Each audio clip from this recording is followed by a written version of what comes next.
Good morning, everybody. Thanks for joining us. We'll give everybody a few seconds here to log in before we get started.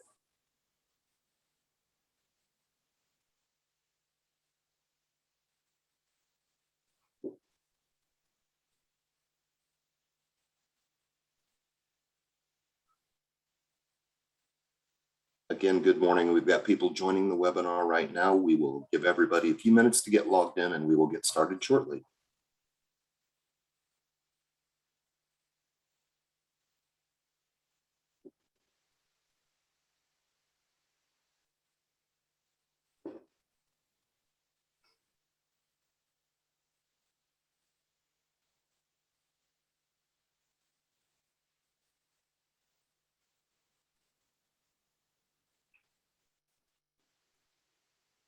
Okay, it is 10:01, so let's go ahead and get started. Again, good morning and welcome everybody to the Apple branded products and related services request for offer number DIR-CPO-TMP 561, presented this Monday morning, October 25th. And we welcome you and we're glad you could join us this morning. So if you go on to the next slide, we want to cover just a few housekeeping items for our webinar today. A reminder that you can change your audio by switching between computer audio and a phone call. A reminder that all attendees are muted today, but you can use the raise your hand icon if you need to ask a question, or in fact, let's do a quick sound check right now. If you can hear us pretty clearly today, go ahead and raise your hand so we can do a quick sound check. Excellent, thank you very much. A reminder to open your Q&A panel, and you can post your questions in that Q&A panel as we go along today. Please do not use the chat if it's enabled, because questions can get lost in the chat. So please open your Q&A box and submit your questions in the Q&A panel, and we will get those answered for you. So with that, if you go on to the next slide, I will turn it over to your host this morning, Mr. Jared Fortenberry, to introduce the staff and speakers, and I will let Jared take it. Jared? Thank you, Tom. Good morning, everyone. Thank you for being here with us. I just wanted to start out by saying I appreciate your time, and let's get started with an intro of our speakers, our panelists today. So first we have Beth Perry, who's the manager of IT application development, Lynn Hoddy, director of our hub outreach and training group, Teresa Williamson, who also works with Lynn in hub as a hub coordinator, Colleen Berkeley, the director of procurement services, Elizabeth Cooper, our program director for statewide EIR accessibility, and my happy face, Jared Fortenberry, as the procurement lead. Next slide. So what we're going to go over today, here's just a high-level view. We're going to talk about the RFO itself and some of those subcategories. I'm going to give you a little bit of general information. We're going to look at the Bidstamp Vendor Information System Portal, or VIS. We're going to talk about submissions and some of those requirements. Then we're going to take a little bit of a break, and so you can ask questions. We can sort of get up, walk around. And when we come back, we'll take a stab at answering those questions, and then we will close the pre-bid conference. Next slide, please. So this RFO is intended to solicit responses from potential vendors to provide Apple branded products and related services to the state of Texas, acting by and through DIR. This is a rebid of a prior RFO, DIR-CPO-TMP 256, and DIR does reserve the right to make multiple awards from this RFO. We have our historical sales here. This contract, or this solicitation, did result in a pretty large amount of sales over this previous contract period, mostly in the higher education and K through 12 sections. We did have a significant uptick in FY 2020, likely due to COVID and its impact on education and some of those ways they're having to address those problems. A lot of times this is resulting in higher sales of devices for students. So, but yeah, it's a pretty high sales contract, and we do expect that to increase.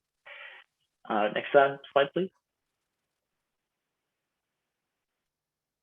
So the RFO content, I'm just going to quickly go over these. We have the request for offer, attachments 1 through 3, which include sample contract, our Appendix A terms and conditions, our services agreement template, and we have our exhibits that include the respondent information, respondent experience, contract marketing and support plan, our hub subcontracting plan sample form, the Edgar certification form, some of our accessibility documentation, our Vpat, VADCIR, the PDAA, exhibits I and J, our vendor references form, and the pricing sheet split. So our request for offer. Next slide, please. The RFO will go over the VIS portal or Bidstamp. Those are used interchangeably. If you hear us say one or the other, we mean one or the other. They're the same.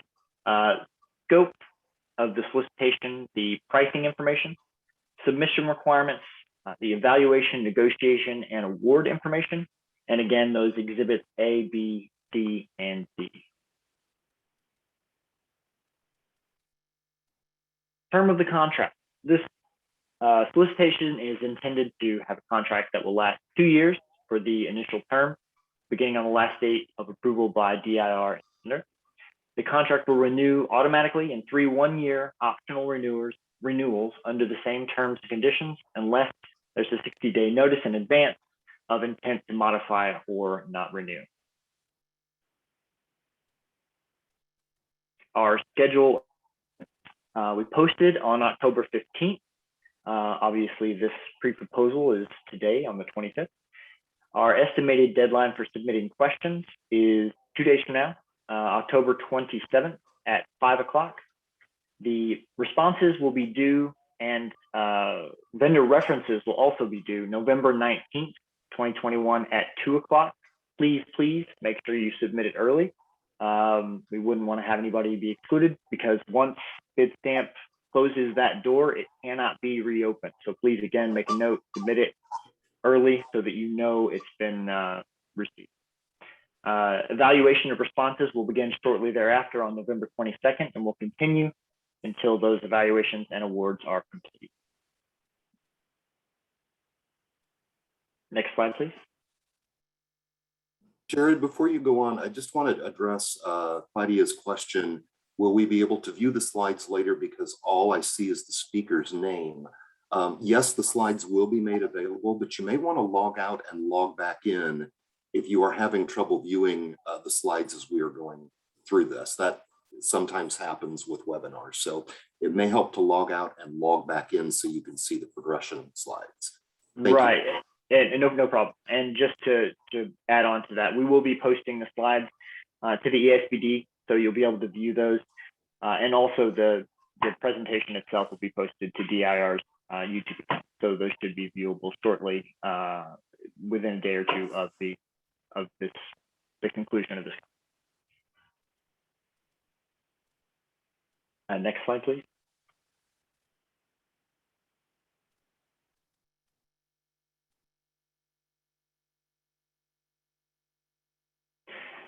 Evaluation criteria. So incomplete responses will be rejected. The financial review and HST review are on a pass-fail basis, so those are hurdles you have to jump. Failure to provide a DUNS number may result in your response being qualified, or may result in your response being disqualified. Only responses that receive a passing grade will proceed on to the next evaluation phase. The evaluation criteria breakdown for your evaluation factors is as follows. Products and services pricing is 45%. Your contract and marketing support plan is 35%, and the vendor history and experience will be 20%. Next slide, please.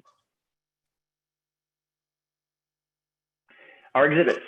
So exhibit A, vendor information. This needs to be filled out in its entirety and signed by an officer or agent empowered to contractually bind the respondent, your entity. Oh, I think we might have jumped one. There we go. Exhibit B, vendor history and experience. Please provide a detailed response to each question, detailing your vendor history and experience in providing products and services proposed, Apple branded and related services. Contract marketing and support plan. Please provide a plan that describes your ability, strategy, and supporting the contract award. Next slide, please. The scope. So we're intending to contract qualified vendors for Apple branded products and related services, essentially to create a vehicle for our customers to more efficiently purchase those products and services. Third-party products may be proposed as an option and will be awarded at the discretion of DIR. Third-party products are those hardware, peripherals, accessories, and software by other manufacturers or publishers that may be used with Apple branded products, but not as a standalone third-party offering. And I will say that we will take a look at that as we go along. So essentially, it has to be related to an Apple branded product. So we'll go over examples if anybody has any questions. Related services are any value-added service that you can perform as related to the product proposed. They are limited to, or excuse me, include but not limited to product and/or operating system image installation, deployment to customer location, maintenance, technical support, project management, managed services, and product training. Next slide, please. You're encouraged to bid any or all or any combination of the products or services requested on this solicitation. You don't have to bid everything. You can bid one or the other or any combination. Next slide, please. And with that, I'd like to hand it over to Teresa Williamson, who is covering for Lynn Hottie, going over the Hub Subcontracting Plan section. Teresa, are you there? I'm here. Can you hear me? I can. Okay, thank you. Again, my name is Teresa Williamson. I'm the Hub Coordinator with DIR. Next slide. All respondents are required to submit an HSP. Failure to submit a completed HSP will cause your response to be rejected. This is a pass and fail item. There are 3 ways to complete your HSP. You will self-perform, meet or exceed the Hub goal and complete method A, or not meet the Hub goal and complete method B. Again, all respondents, Hub and non-Hub, are required to submit a completed HSP. Next slide.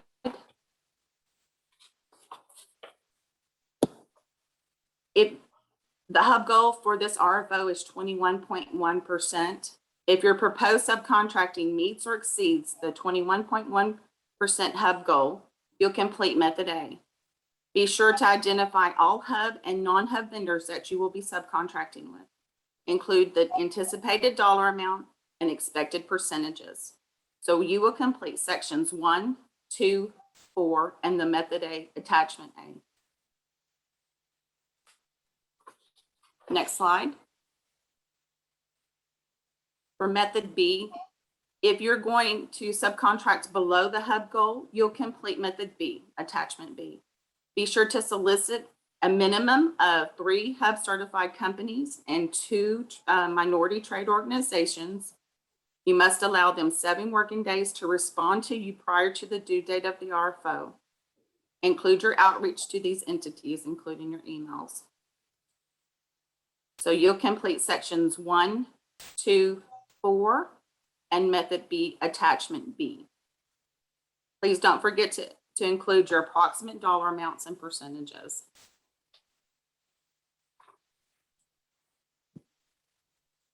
And the last way is if you're not going to be subcontracted at all and you'll be self-performing, you'll complete sections 1, 2, 3, and 4. In your self-performing justification, which is your section 3, you'll identify how your company will fulfill this contract with its own staff, equipment, and resources. Please do not say that you'll subcontract in the future or if you need to. Just tell us how you will provide those services. Next slide. This has Lynn's information on it, but if you have, we'll provide you with a complimentary review of your HSP prior to the due date. If you can send that over to the dir.hub@dir.texas.gov. You'll need to give us 10 days to get that process. Do it 10 days before the RFO. Don't wait any shorter amount of time, because if you've completed the wrong method, we want to make sure that you're able to get the process done in the correct method. And if you're method B, again, you have to give those entities 7 business days to respond to you prior to the due date of the RFO. And that's it. Thank you. Thank Back you, over to Teresa. you. Thank you very much. So next, we're going to take a look at pricing. So next slide. So our pricing sheet will contain 3 tabs. Your instructions, those are important. I would take a look at those. Brand, product detail, and volume discount. So you should enter prices for each item or service your company would like to offer within the applicable tab, which is going to be 2, unless you're doing volume pricing. Please, by all means, enter it in tab 3. You also must submit pricing on DIR's automated pricing form in the VIS system for product, not for service. All service line items should be entered on the pricing sheet rather than in the automated pricing form VIS. Next slide. The elements that are listed on, this will be tab 2, category and subcategory for that item, brand, functional product description or service description, product or service part number, the manufacturer or reseller designation, the MSRP for that line, the DIR customer discount, and the DIR customer price. And I should note, the DIR customer price will be calculated automatically based on the information you provide in prior fields. It has a formula in there that'll calculate for you, and that includes the fee, the DIR fee, administrative fee. Next slide, please.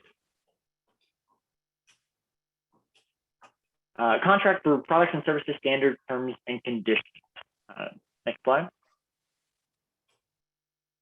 So exceptions may not be taken to certain terms indicated in the standard terms and conditions. The response may be disqualified if your exceptions are excessive or if they list exceptions to non-negotiable terms. And again, those exceptions should be listed in Exhibit A, question 12. Next slide. And at this point, I'd like to turn it over to Elizabeth Cooper, our Director of Technology Planning, Policy, and Governance, to go over the accessibility documents and requirements. Thank you so much. I'm Elizabeth Cooper, Director of Technology Planning, Policy, and Governance, and the Electronic and Information Resources Accessibility Program falls under my responsibility. So you may hear me refer to it as EIR accessibility, and I'll be covering exhibits F, G, and H. Next slide, please. So a little bit of background. The Texas Government Code requires state agencies and publicly funded institutions of higher education to comply with EIR accessibility standards. The purpose is for the public and state employees to be able to have access to government information and services regardless of ability or disability. The requirements are defined in the Texas Administrative Code, and they conform to the World Wide Web Consortium 2.0 AA technical standards. So DIR customers that are state agencies and higher education are going to be looking for accessible products when they buy off of DIR contracts. Accordingly, DIR requires all vendors to provide accessibility documentation in response to procurement solicitations. Next slide, please. Next slide, please.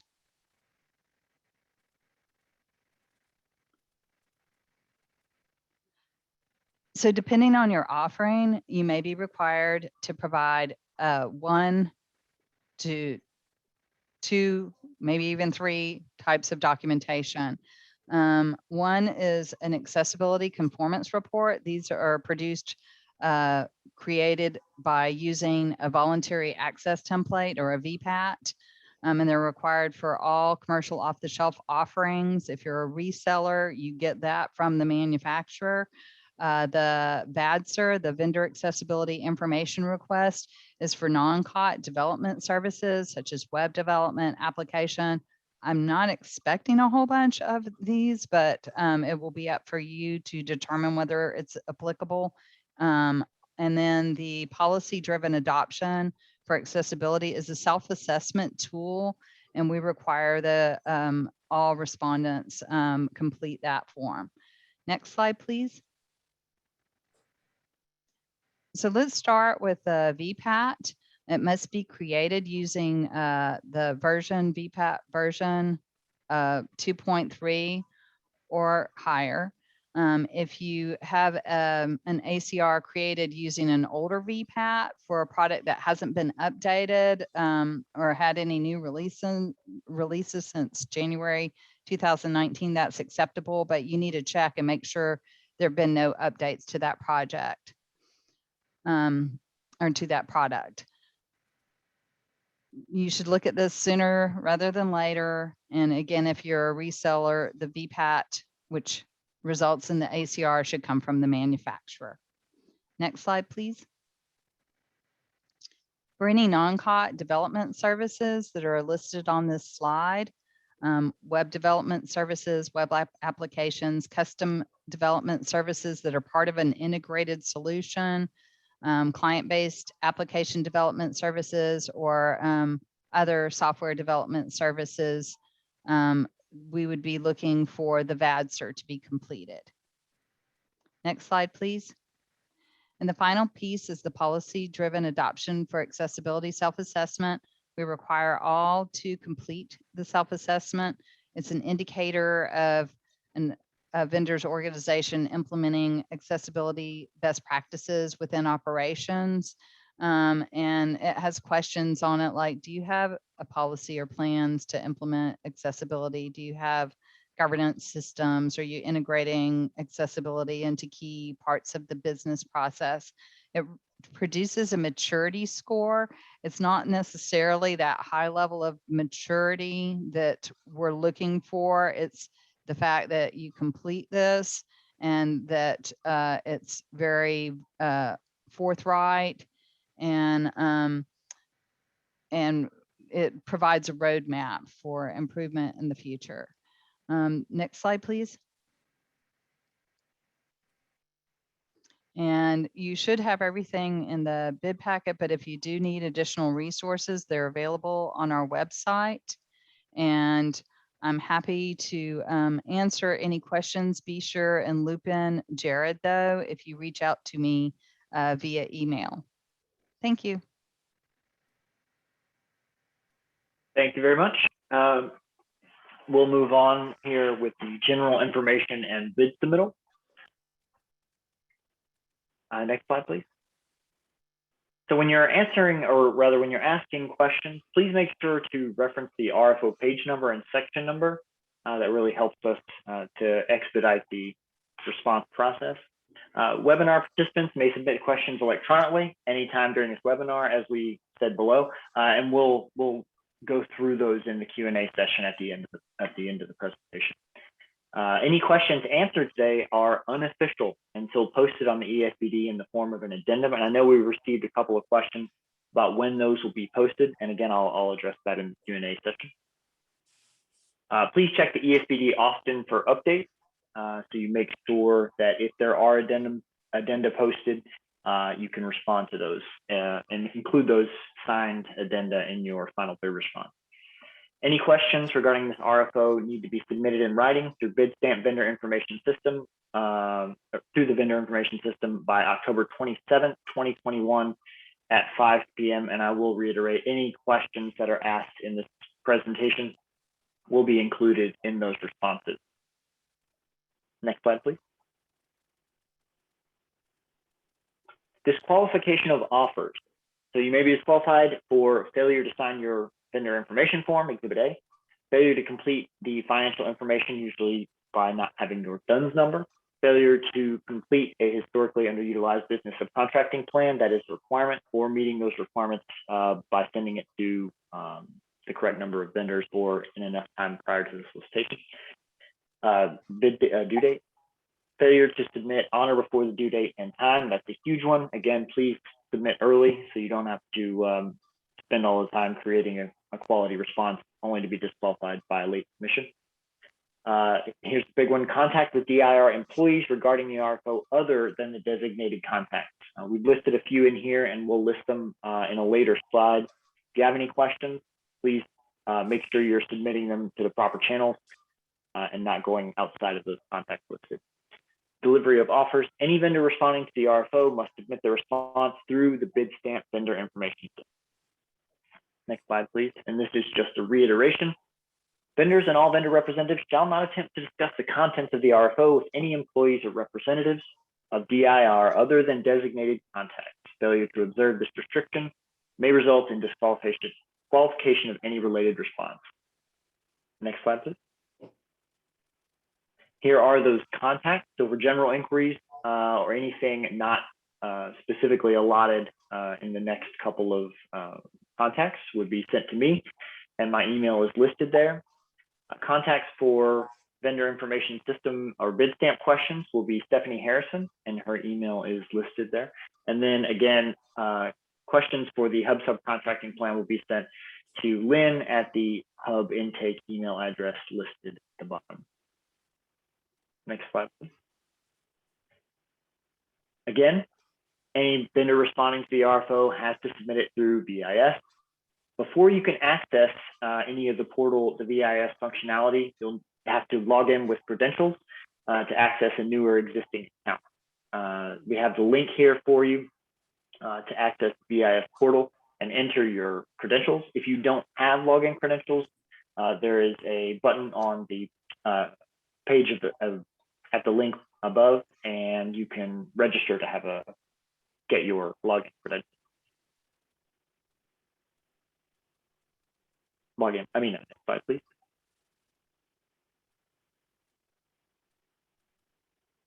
Persons with disabilities who seek accommodation under the ADA should contact DIR at the point of contact in section 3.1. Please allow at least 5 business days for a response to that. And with that, I'm going to turn it over to Beth to go over the process of submitting your bid and the vendor information. Okay, thank you. This is Beth, and I'm going to be providing some information about Bidstamp and how to access it. So go ahead and go to the next screen. Next slide. Okay, so this one is still on selling through DIR. If you click on the schedule opportunities, that'll give you the list of open RFOs and signed RFOs, etc. Go ahead and go to the next page.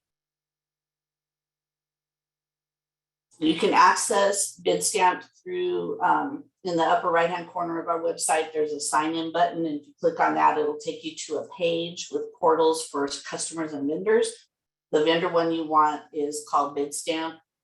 And click on the link right there, Bidstamp online solicitation portal, and that will take you to the screen to log in. Next slide. And you'll sign in right here. If you do not have a Bidstamp account, you can click down underneath the login button where it says, "Are you a vendor and need to request an account?" And there's just a short form to fill out. I'll get a ticket, and then I'll be able to grant your access to Bidstamp. And next slide. When you log in, your homepage will look like this. You'll be able to see your account. You can see open solicitations. That list will have any RFOs on it that are currently in the posting and not closed state. If you've accessed Bidstamp before and responded to other solicitations, on the My Response tab, you'll be able to see your responses. And for this one, we would click on Open Solicitation. So go ahead and go to the next slide. And then when you see open solicitations, you'll have a list of all of the open RFO numbers. It won't look like this. So I don't think we have near that many open at this point. You can sort on any of the columns, ascending or descending. And I kind of encourage that so that you can have sorting on the date time the responses are due. So you can have the ones that are due most right now at the top. But to access the response, you would click on this RFO number here that's circled. Next screen. This is the landing page of a response. If you are creating a new response, you'll have a button here that says, it's the on the list of buttons, respond to a solicitation. As soon as you click that, it creates a response for you, whether you submit it or not. There's also a button called subscribe to solicitation. I encourage you to click that. And if Jared or CPO make any changes to it, you'll also get an email through Bidstamp notifying you that something has changed. But still watch ESBD as well. The view solicitation documents, that button will take you to the ESBD. So let's see, what are we here? So, and on this page also, it'll have, if there's a vendor conference, if there's questions, when those deadlines are and when we have to respond to the questions, etc. So for a new response, you would just click on response to solicitation. Go to the next slide. Now, these are the explanations of all the buttons that I already gave you. So go ahead and go to the next slide. Okay, so when you land on respond to a solicitation, you'll get a page that looks similar to this. From this page, the buttons are very important. You will use the create a pricing form to create that products form that he was talking about. You will add your response documents in the middle section there, the new button where it says RFO response documents. That's very important. If Jared is allowing vendor references to be requested through here, you'll have a new button there, and you would simply enter an email of somebody that you're requesting a reference from, and then you'll be able to maybe do 2, 3, 4, however many you want, select and send. There's also at the top a delete button and a submit button. And the delete button will delete the entire response. And it will give you a quote chicken switch to tell you, are you sure you want to do that before you do it? And the submit button is when you submit your response. And I will also give you a warning. Are you sure you want to do this? Because once you submit it, if you forgot a document, you'll have to delete it and start over. Next screen.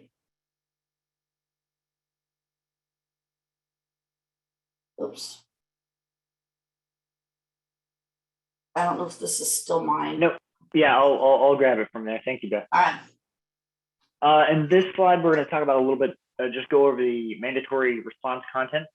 So you have to provide the items listed below or your response will be rejected. And I will say some of these, they are only if they apply to your specific response. So Exhibit A, your vendor information, it needs to be signed. Again, please make sure that you sign it. We've had situations where we have a great bid, but if you don't sign Exhibit A, we can't accept. The canceled contract section of Exhibit A, if it applies. Exhibit B, your vendor history and experience. Exhibit C, your contract marketing and support plan. Exhibit D, your hub subcontracting plan. Again, please make sure it's signed and completed. Your product and services pricing sheet, the vendor services or licensing agreement if it applies to your particular response, the EDGAR certification form, and any addendum requirements. Again, please make sure that you're double checking the ESBD for these to make sure that you submit them all. You may not receive notice of one that's been posted. Next slide, please. So with that, we're going to go ahead and take a 10-minute break, allow you to get up, walk around, or submit any additional questions if you have any. And then once we return, we will go through the questions we've received and provide responses if we have them. If not, we may postpone so that we can do a little bit of research or speak internally. and then we'll post those with the responses that go up on the ESPD. Again, questions answered today are not official until they're posted, and you can submit additional questions if you think of some after this conference or after this pre-bid on the Bidstamp BIS. And with that, we'll go ahead and take a 10-minute break, and looks like we'll come back say at 10:45 and go through the questions we received.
Okay, it is 10:45 and hope everybody had a nice little break and have now had a chance to return to the webinar.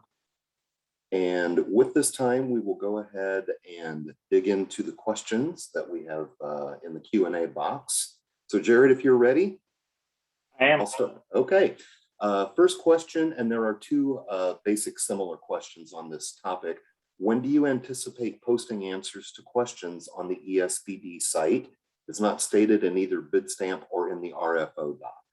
Right. So usually we'll try to submit those as soon as possible after the deadline. It may depend, honestly, on how many questions we receive. If we have 200 questions, it may be a little bit longer. I usually post within a day or two after the bid submission due date. And I don't expect a really, really large number of questions on this solicitation. So I'd say that's a reasonable time frame. Okay, next question. Confirm that bidders can identify segments that they can respond to and support. Apple authorization does limit sales to specific segments. Currently, Apple doesn't allow K-12 sales via resellers. Yes. So if you're only authorized to sell to certain government segments, I would include that information in your bid response, but I would still submit your bid.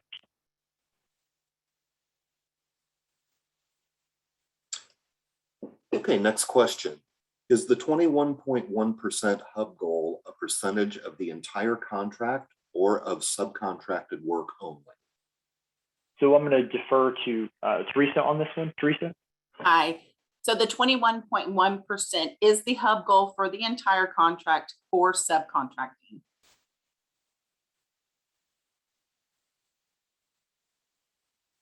Okay. Next question.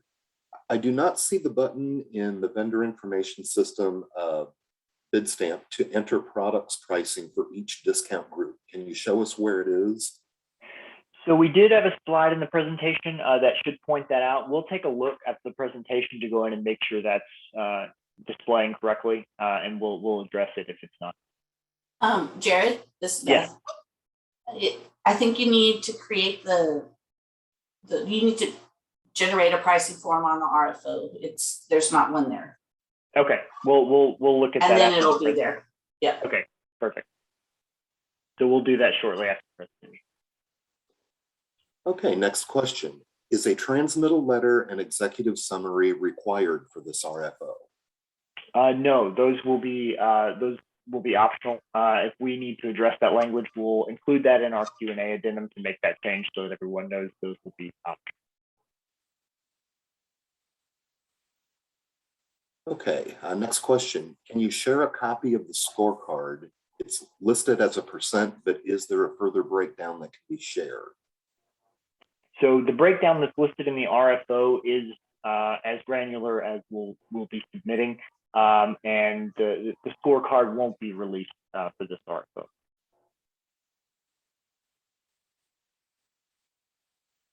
Okay, next question. Does the state recommend the use of Apple Business Manager to its stakeholders? It depends on customer need. The state doesn't make recommendations to our customers. It would depend on the need of the customer.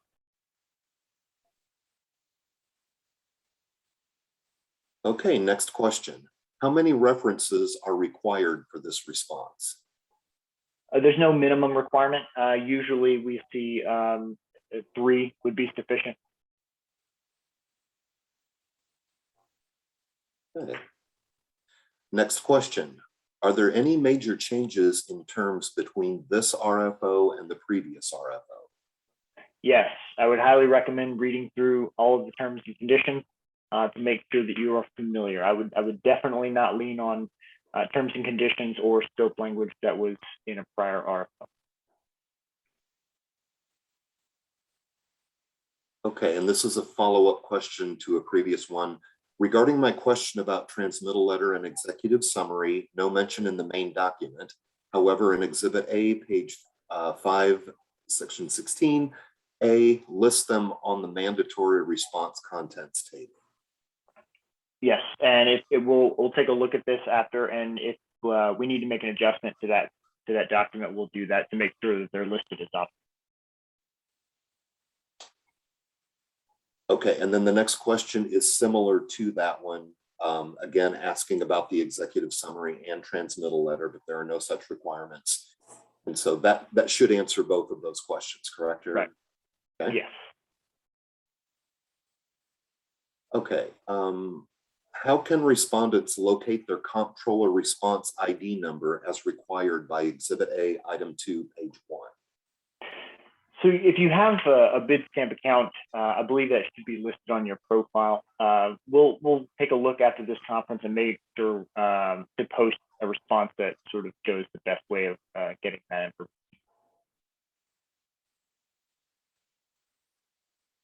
Okay, next question. Will customer references become public record or remain confidential?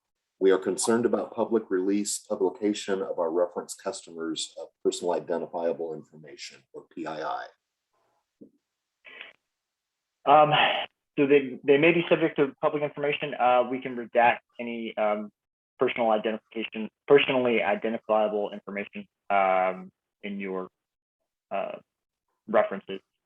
And if we'll make sure, I'll make sure that's accurate and post the response after in the addendum.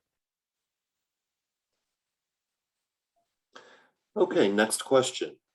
Will vendors enrolled in Bidstamp receive notification of addenda postings if they select the subscribe to solicitation option?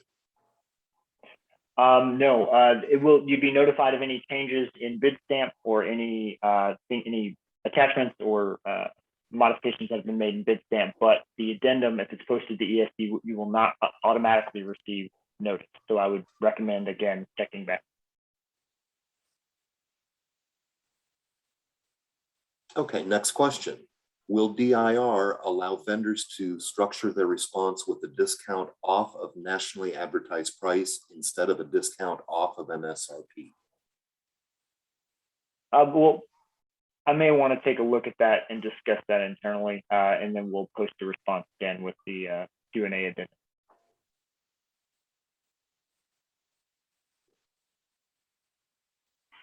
Okay, those are all the questions that I see posted in the Q&A box at this point, Fred.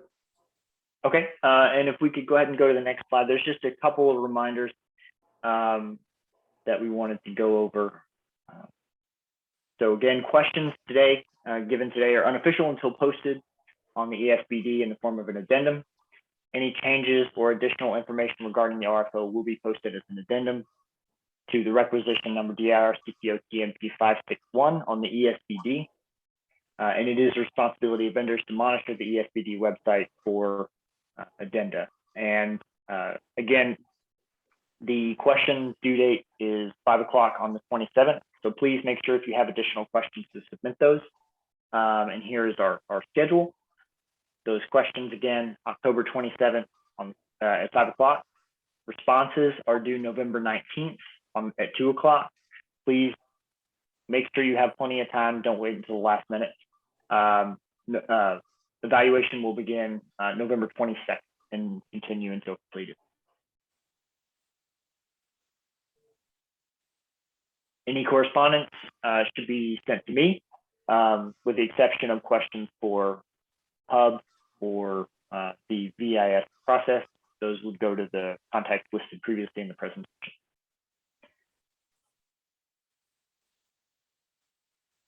And thank you again for your time. I appreciate everybody showing up.